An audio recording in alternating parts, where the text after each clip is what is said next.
शामू एक गरीब किसान था। उसके पास करीब 2 बीघा जमीन थी, जिस पर खेती करके जैसे तैसे वो अपना घर चलाता था। लेकिन पिछले 2 साल से बारिश के कारण उसकी फसल बर्बाद हो जा रही थी, जिसकी वजह से 2 वक्त का रोटी जुटाना भी उसके लिए मुश्किल हो रहा था। ऊपर से उसने गांव के ही साहूकार प्रेमचंद से कर्ज लेकर 2 साल से खेती की थी। वो कर्ज भी वो लौटा नहीं पाया था। इधर बीते कुछ दिनों से शामू की पत्नी पूजा की तबीयत ठीक नहीं थी। शामू पूजा से कहता है, दिन ब दिन तुम बीमार पड़ती जा रही हो और एक मैं हूं जो ठीक से तुम्हारा इलाज भी नहीं करवा पा रहा हूं। ऐसा करता हूं, आज साहूकार से कुछ कर्ज और मांग लेता हूं और तुम्हें अच्छे डॉक्टर के पास ले जाता हूं। अरे आप चिंता मत कीजिए, मैं ठीक हूँ, मुझे कुछ नहीं हुआ है। शामू साहूकार के पास जाता है और पैसे मांगता है। सेठ जी, मेरी बीवी कई दिनों से बीमार है, कृपया करके मुझे कुछ पैसे दे दीजिए। पैसे के लिए बीवी के बीमार होने का बहाना बना रहा है? पिछले 2 सालों से तुमने जो खेती करने के लिए कर्ज लिया था वो तुमने मुझे आज तक वापस नहीं किया और चले हैं फिर से पैसा मांगने। पहले मेरा पुराना हिसाब चुकता करो, उसके बाद ही मेरे सामने हाथ फैलाना। चले जाओ यहाँ से। सेठ जी, मैं आपके सारे पैसे लौटा दूंगा। अगर इस बार खेती अच्छी हुई तो मैं आपके सारे पैसे दे दूंगा।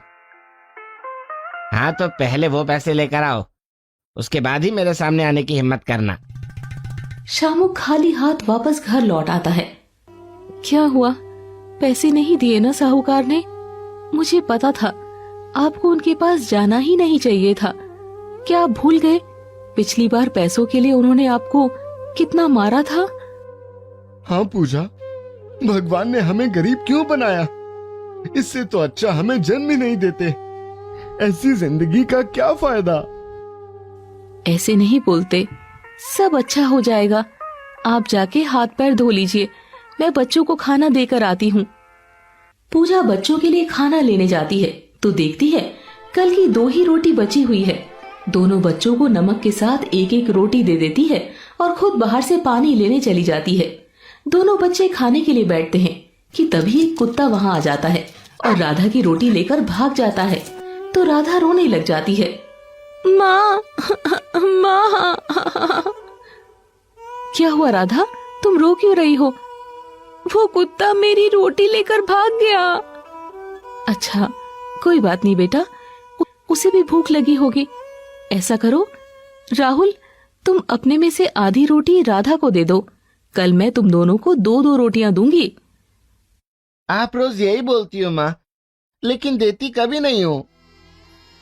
राहुल राधा को अपनी रोटी में से आधी रोटी तोड़कर दे देता है। ये सब देखकर पूजा की आंखें भर आई थी, लेकिन वो कर भी क्या सकती थी। एक थाल में आधी रोटी और 1 गिलास पानी लेकर शामू को देने आती है। सच में भगवान हम गरीबों की ही परीक्षा लेता है। क्या हुआ, अब तुम ऐसा क्यों बोल रही हो? कुछ नहीं, ये आधी रोटी बची है, खा लीजिए और ये नमक पानी पी लीजिए। कल सुबह कुछ ताजी ताजी बना दूंगी। मैं अकेले ही खा लूं? इसमें से आधी तुम भी खा लो। कई दिनों से ऐसे ही कट रहा है।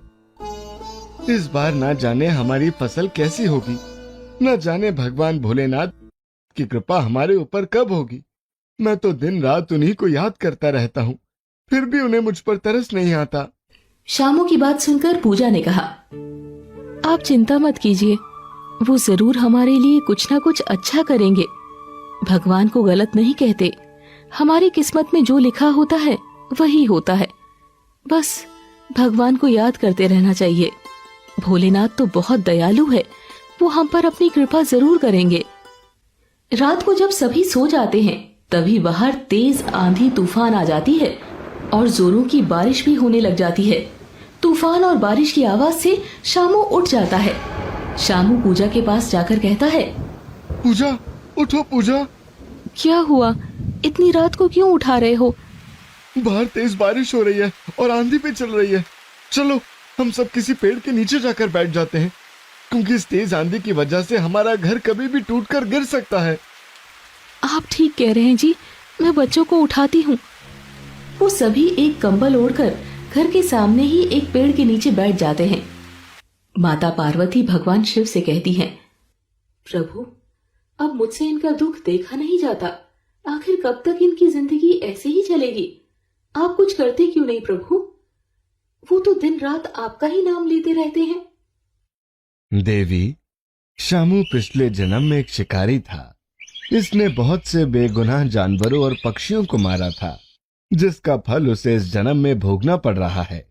लेकिन अपनी जिंदगी के आखिरी दिनों में इसने मेरे मंदिर के सामने दिन भर भूखा प्यासा रहकर अपने प्राण त्याग दिए थे। इसलिए उस पुण्य का फल भी अब इसे जल्द ही प्राप्त होगा। आप समझ लीजिए कि अब इसके दुख के दिन दूर होने वाले हैं। माता पार्वती मुस्कुराने लगती है। इधर शामू अपने परिवार के साथ अपने घर को देख रहा होता है कि तभी उसका घर टूटकर गिर जाता है। हे भगवान, अब तो हमारे पास घर भी नहीं और ना ही उसे ठीक कराने के लिए पैसे हैं। हम तो पूरी तरह से बेसहारा हो गए। आप चिंता मत कीजिए। चिंता कैसे ना करें? इस बारिश को देखने से लगता है कि जल्दी रुकने वाली नहीं है। पिछले साल की तरह इस साल भी हमारी फसल बर्बाद हो जाएगी। मैं तो कहती हूँ हम लोग शहर चलते हैं, वहीं जाकर कुछ मजदूरी कर लेंगे। यहाँ तो हम कुछ नहीं कर सकते। तुम ठीक कहती हो, हम लोग शहर ही चलते हैं।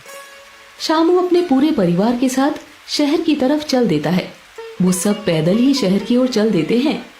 बारिश है कि कम होने का नाम ही नहीं ले रही थी। सभी भीगते हुए चले जा रहे थे। कहीं घना पेड़ भी नहीं था कि वो लोग अपने आप को भीगने से बचा पाते। सभी ठंड से कांप रहे थे। एक जगह सड़क किनारे पूजा बेहोश होकर गिर गई। पूजा, पूजा क्या हुआ तुम्हें?